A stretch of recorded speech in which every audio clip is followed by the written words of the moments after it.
അടുത്ത വർഷത്തെ ഹജ്ജിന് ഹജ്ജ് കമ്മിറ്റി മുഖേന അപേക്ഷിച്ചത് 1.5 ലക്ഷത്തോളം ആളുകൾ. ആകെ 24,733 ആളുകളാണ് ഹജ്ജ് കമ്മിറ്റി മുഖേന അപേക്ഷിച്ചത്. തിങ്കളാഴ്ച രാത്രി 12 മണിയോടെയാണ് 2024 ഹജ്ജ് തീർത്ഥാടനത്തിനുള്ള ഓൺലൈൻ അപേക്ഷാ സമർപ്പണം അവസാനിച്ചത്.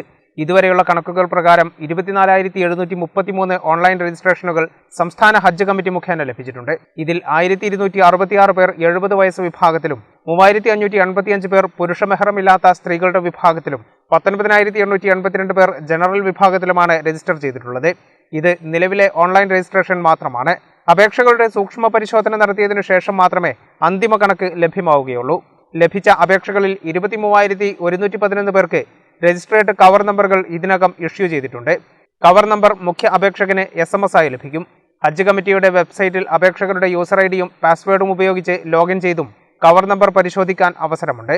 കവർ നമ്പറിന് മുന്നിൽ 70 വയസ്സ് വിഭാഗത്തിന് KLR എന്നും വിത്തൌട്ട് മെഹറത്തിന് KLWM എന്നും ജനറൽ കാറ്റഗറിക്ക് KLF എന്നും രേഖപ്പെടുത്തിയിരിക്കും. കഴിഞ്ഞ 2 ദിവസങ്ങളിലായി ലഭിച്ച 1,500ഓളം അപേക്ഷകൾക്ക് കൂടി വ്യാഴാഴ്ചയോടെ സൂക്ഷ്മ പരിശോധന നടത്തി കവർ നമ്പറുകൾ അനുവദിക്കും.